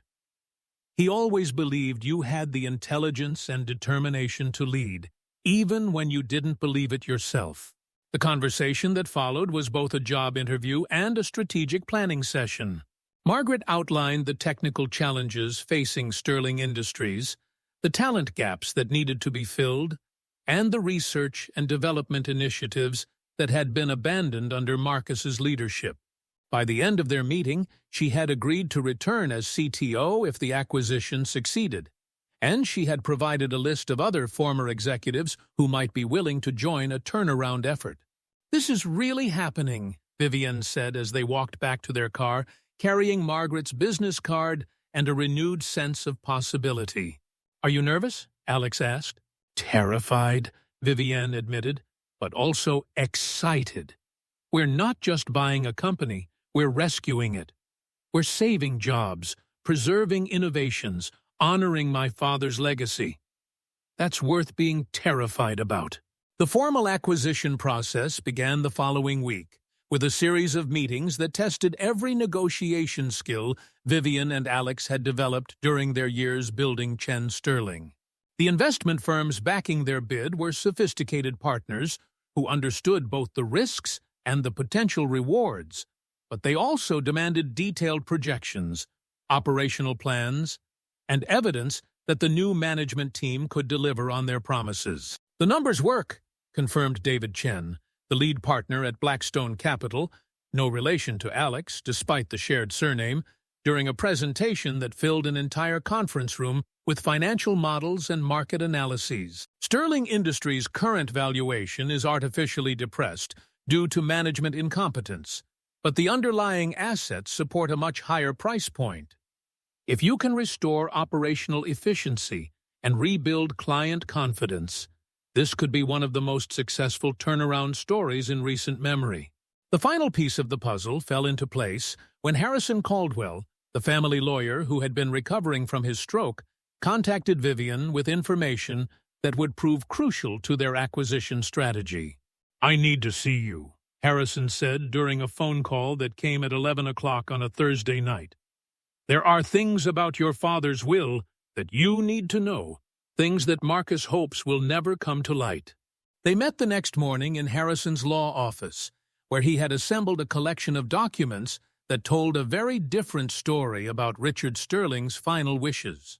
"Your father never changed his will," Harrison said, his voice still slightly slurred from the stroke but his mind sharp as ever. The document Marcus presented was a forgery sophisticated, but still a forgery. "I have the original in my safe, along with security footage from my office that shows Marcus entering the building the night before the forged will was allegedly signed." Vivienne stared at the papers spread across Harrison's desk, feeling a mixture of vindication and rage. The original will was exactly as her father had described during their last conversation. She inherited his majority stake in Sterling Industries, along with explicit instructions that she should take over the company when she felt ready to lead. "Why didn't you come forward sooner?" Alex asked. "I've been building a case," Harrison replied. "Marcus has been careful, but not careful enough. I have financial records showing payments to a document forger, communications with the complicit lawyer who authenticated the fake will, and evidence of other fraudulent activities related to the estate. Enough to send him to prison if we choose to pursue criminal charges." "What do you recommend?" Vivienne asked. Harrison smiled, the first genuine smile she had seen from him since her father's death. "I recommend that we use this information strategically. Marcus is about to lose Sterling Industries either way, to you through legitimate acquisition, or to some other buyer who won't care about preserving the company's values. But if he knows we have evidence of his fraud, he might be more willing to accept a graceful exit rather than fighting us publicly." As they left Harrison's office, carrying copies of the documents that proved Marcus's betrayal, Vivienne felt a profound sense of closure. The naive young woman, who was forced to accept her uncle's explanations and legal documents, no longer existed. In her place was someone who understood that justice wasn't always immediate, but it was often inevitable for those patient and strong enough to pursue it. "We have him," Alex said as they walked toward their car. "We have the company," Vivienne corrected. "Marcus was never the real prize. Sterling Industries is the prize. The employees, the innovations, the potential to do something meaningful with all of that talent and infrastructure." That evening, as they reviewed their acquisition timeline and prepared for the final phase of negotiations, Vivienne allowed herself to imagine what Sterling Industries could become under their leadership. Not just a restored version of her father's company, but something new, a technology enterprise that combined innovation with the values-based approach they had developed at Chen Sterling, a place where brilliant people could do their best work while building something that made the world better. It was an ambitious vision, but after 4 years of building one successful company from nothing, Vivian and Alex had learned that the most ambitious visions were often the ones most worth pursuing. Chapter 9. The Takeover. The Sterling Industries boardroom occupied the entire 42nd floor of the Manhattan Tower that Richard Sterling had commissioned 20 years earlier, when the company was transitioning from ambitious startup to industry leader. Floor-to-ceiling windows offered panoramic views of the city, while the conference table made from a single piece of Brazilian walnut could seat 30 people comfortably. It was a space designed to project power and confidence, though on this particular November morning, it felt more like a tribunal preparing to render judgment. Vivian sat at the far end of the table, directly opposite the chair that Marcus had occupied for the past 4 years. She wore a charcoal gray suit that Alex had helped her choose, professional but not ostentatious, authoritative without being aggressive. Beside her, Alex reviewed notes on his tablet with the calm focus she had learned to associate with his most important negotiations. To their left, Eleanor Whitmore arranged documents with the methodical precision of someone who had been preparing for this moment for months. The other board members filed in with expressions ranging from curiosity to barely concealed relief. These were serious people, former CEOs, university presidents, technology pioneers who had watched Sterling Industries deteriorate under Marcus's leadership with increasing alarm. Several of them had served under Richard Sterling for decades and remembered when board meetings focused on innovation and growth rather than damage control and crisis management. "Before we begin," announced Board Chairman William Morrison, a distinguished man in his 70s who had been Richard's mentor during the company's early years, "I want to acknowledge that today's proceedings are unusual but necessary. Sterling Industries faces an existential crisis that requires immediate and decisive action." Marcus entered the room at exactly 10 o'clock, flanked by his personal attorney and the handful of board members who remained loyal to his leadership. He looked older than Vivian remembered. His hair had thinned, his face carried stress lines that hadn't been there during her father's funeral, and his movements suggested the defensive posture of someone who knew he was fighting a losing battle. "Good morning, Uncle," Vivian said as he settled into his chair. Her voice was steady, professional, devoid of the emotion that had defined their last conversation 4 years earlier. Marcus's eyes narrowed as he studied her face, perhaps searching for traces of the frightened young woman who had accepted his explanations about the will. What he found instead was someone who had learned to trust her own judgment, who had built her own success, and who no longer needed anyone's permission to claim her rightful place in the world. "Vivian," he replied coolly, "I have to say, I'm surprised to see you here. I wasn't aware that Chen Sterling Enterprises had achieved the kind of success that would warrant a seat at this table." $100 million in revenue last year, Alex interjected smoothly. $200 million projected for this year. Exclusive partnerships with luxury retailers across 3 continents. Recognition from Architectural Digest, Forbes, and the Wall Street Journal. We've learned a few things about building successful companies. Eleanor cleared her throat, drawing attention to the thick folder in front of her. "Perhaps we should begin with the formal presentation. As you all know, Chen Sterling Enterprises, backed by a consortium of investment firms, has made an offer to acquire a controlling interest in Sterling Industries." What followed was the most important hour of Vivian's professional life, more significant even than their first presentation to Bergdorf Goodman, because this time the stakes involved not just her own future, but the livelihoods of 50,000 employees and the legacy of everything her father had built.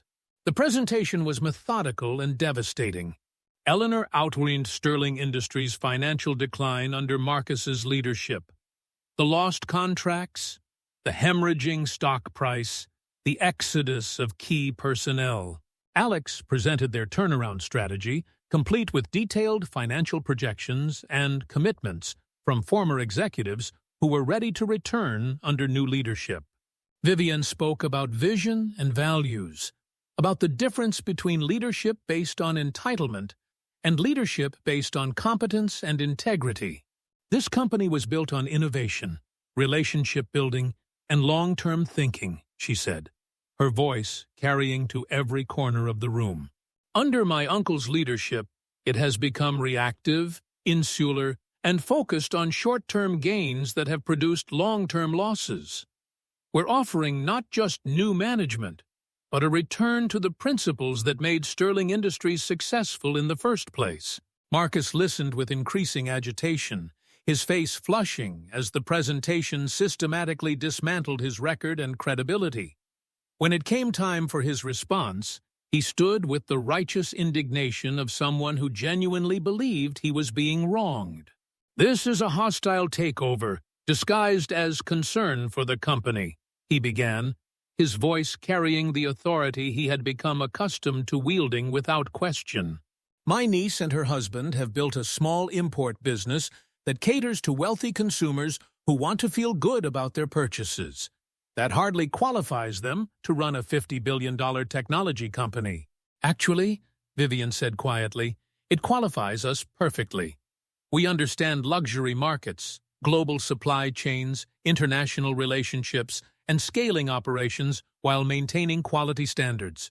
Most importantly, we understand that sustainable success comes from serving customers rather than exploiting them." "Your children playing with forces you don't understand," Marcus continued, his composure beginning to crack. "This company requires experience, institutional knowledge, relationships that take decades to build. You think you can walk in here with investor backing and restructure everything my brother spent 35 years creating?" The room fell silent as Vivian stood, her movements deliberate and controlled. From her briefcase, she withdrew the folder that Harrison Caldwell had prepared. The evidence of Marcus's fraud that they had planned to use strategically, but which now seemed like the perfect moment for complete transparency.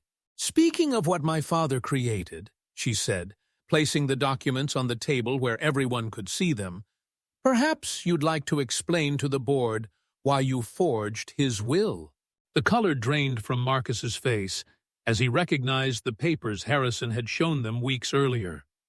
Around the table, board members leaned forward with expressions of shock and growing understanding.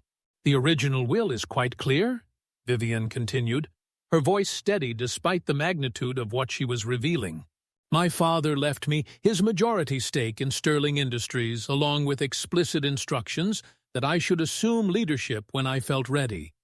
You forged a document, bribed a lawyer to authenticate it, and systematically isolated me from the company and its advisors to prevent me from discovering the truth. Eleanor distributed copies of the evidence, the original will, the security footage, the financial records showing payments to the document forger, the communications that proved Marcus had orchestrated the entire deception." "This is outrageous," Marcus sputtered, though his protests sounded hollow even to his own ears. "These documents could easily be fabricated.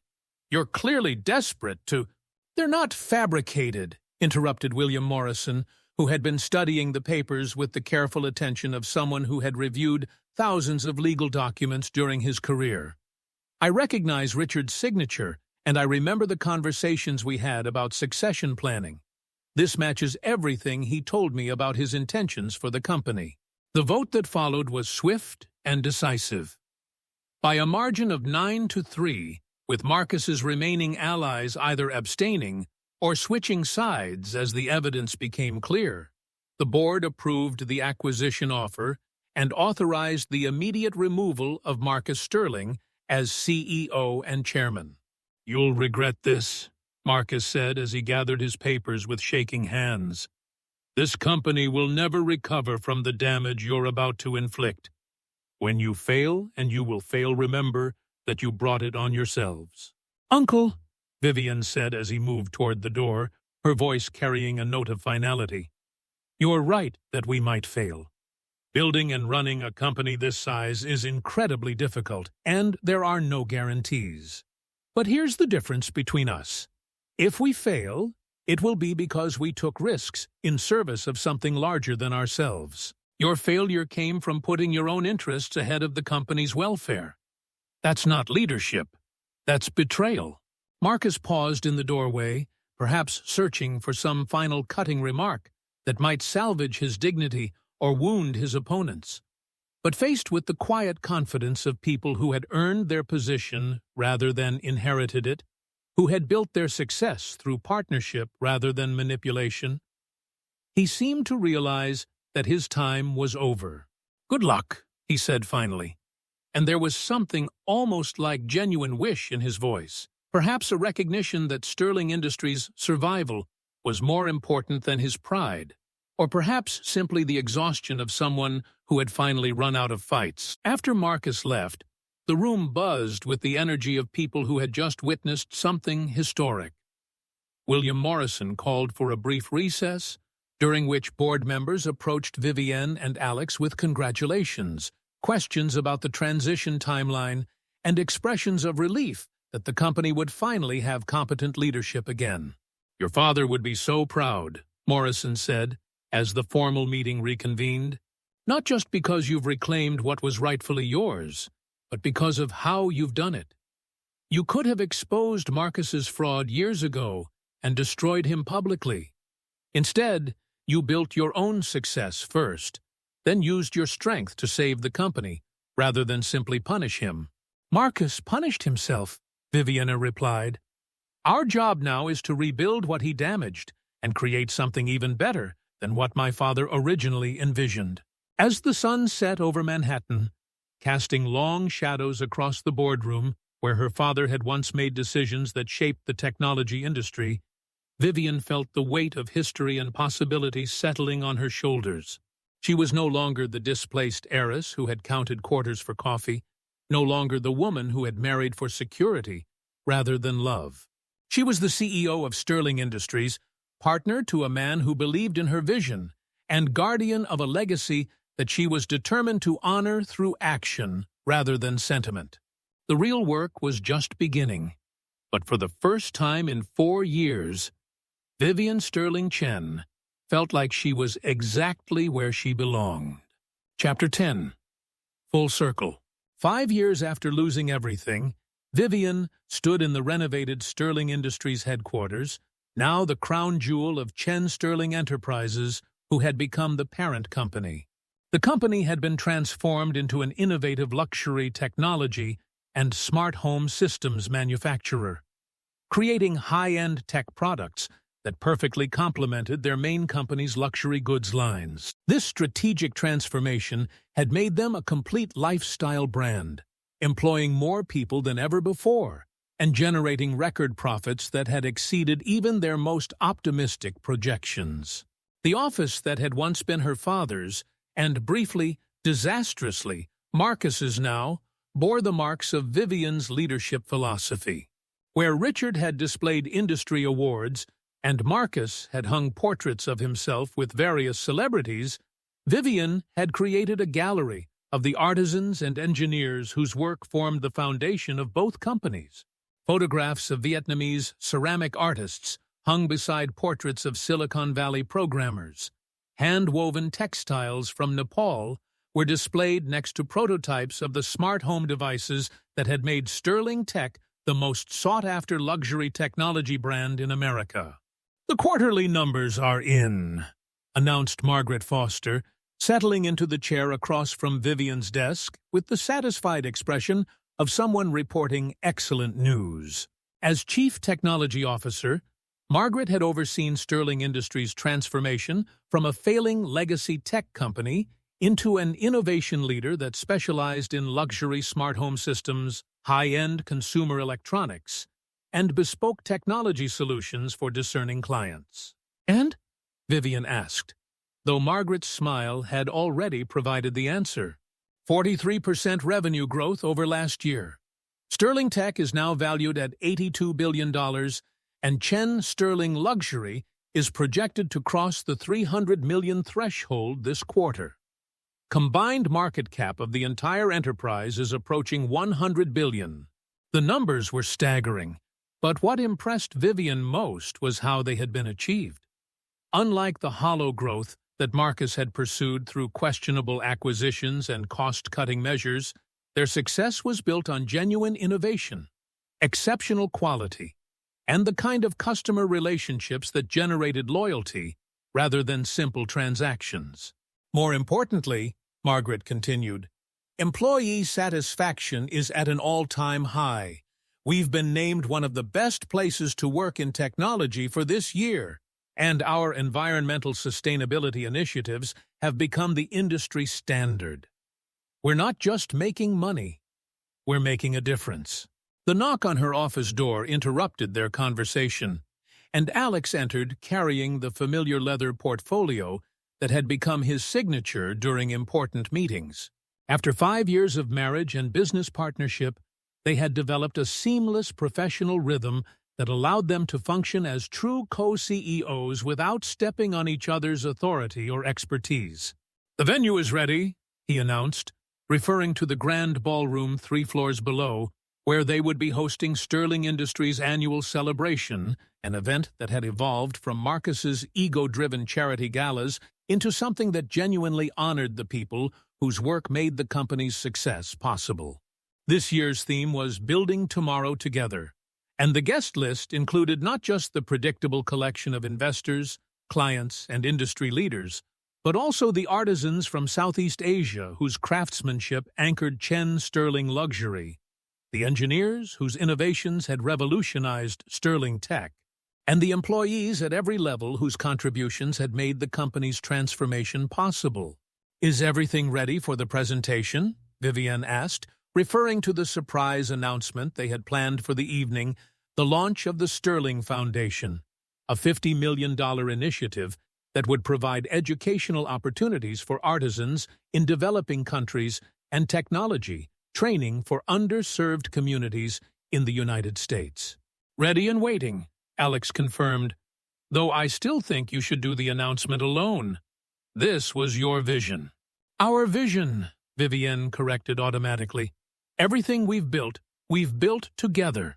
As they descended to the ballroom, Vivian paused at the landing where a portrait of her father hung beside a smaller photograph of the two of them taken at her college graduation.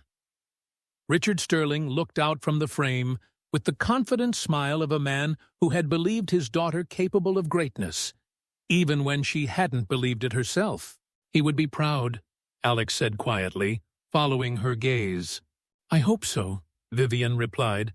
"But more than that, I hope he would approve of what we've done with his legacy.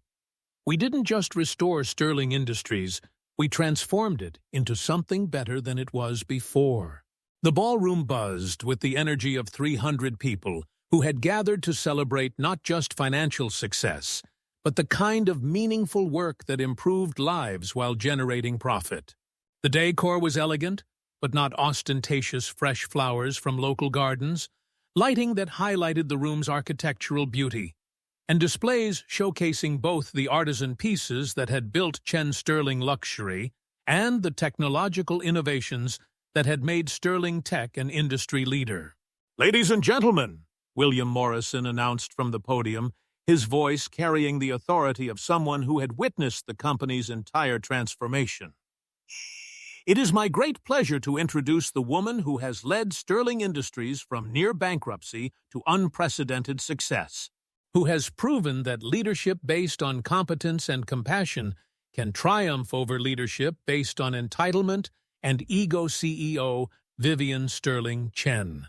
The applause was thunderous, but what moved Vivian most was its quality, not the polite recognition that had characterized the society events of her youth, but the genuine appreciation of people who had worked alongside her, who had seen her make difficult decisions with integrity, who had benefited from her commitment to treating every person in the organization with respect and dignity.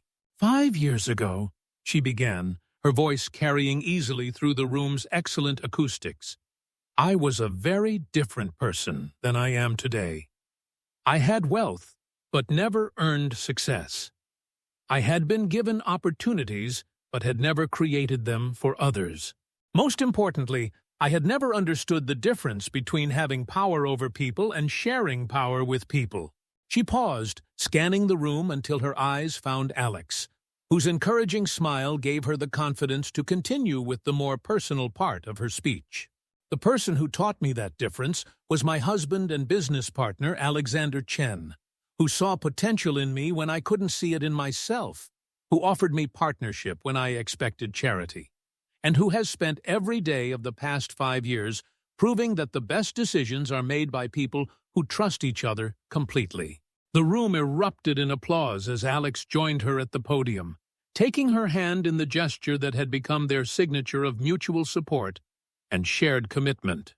Together, Viviana continued, we've learned that the most successful businesses are those that serve something larger than themselves.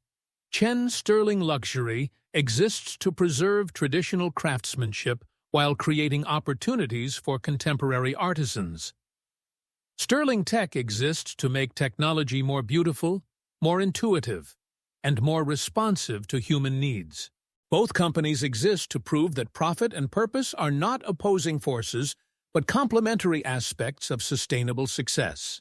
The announcement of the Sterling Foundation was met with the kind of enthusiasm that validated every principle that had guided their business decisions. $50 million would fund scholarship programs, provide modern equipment to traditional craftspeople, and create technology training centers in communities that had been left behind by the digital economy. My father believed that success was measured not just by what you accumulate, but by what you enable others to achieve, Vivian concluded. Tonight, we're honoring that belief by committing ourselves to expanding opportunities for the next generation of innovators, artisans, and leaders. As the evening wound down and guests began filtering toward the valet stand, Vivian found herself standing once again at the floor-to-ceiling windows that overlooked the city, where she had lost everything and found something infinitely more valuable. The lights of Manhattan stretched toward the horizon, each one representing lives and dreams and possibilities that seemed as infinite as her own had become. "No regrets?" Alex asked, slipping his arms around her waist from behind. "None," Vivian replied, leaning back against his chest and marveling at how completely her definition of success had evolved. "Well, maybe one small regret." "What's that?" "I wish I could thank Marcus," she said, surprising herself with the sincerity of the statement. "If he hadn't stolen my inheritance, I never would have discovered what I was capable of building on my own. If he hadn't forced me to start over with nothing, I never would have learned the difference between inherited privilege and earned achievement." Alex was quiet for a moment, processing the generosity of spirit that had replaced the anger and resentment Vivienne had carried during those early months of their marriage. "Maybe that's the real measure of how far you've come," he said finally. "You can see Marcus's betrayal as an unexpected gift rather than an unforgivable wrong." As they stood there, surrounded by the evidence of what they had built together, the thriving companies, the meaningful work, the love that had grown from practical partnership into profound connection, Vivian understood that she had gained far more than she had lost. The frightened young woman who had married for security had become a confident leader who made decisions based on her own judgment. The displaced heiress who had counted quarters for coffee had become an entrepreneur who created opportunities for thousands of others. Most importantly, the person who had once depended on her father's protection had become someone who protected and empowered the people who depended on her leadership. "I love our life," she said, echoing the words she had spoken years earlier when Chen Sterling was just beginning to find its footing. "Even with all the responsibility, all the pressure, all the people counting on us to make the right decisions." "Especially because of that," Vivian replied. "We're not just successful, we're significant.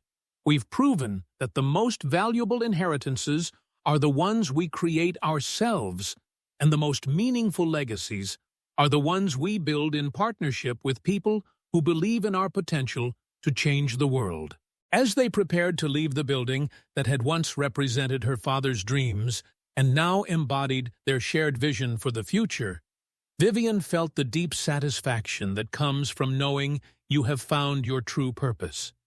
She was exactly where she belonged, not because of who her father had been, but because of who she had chosen to become.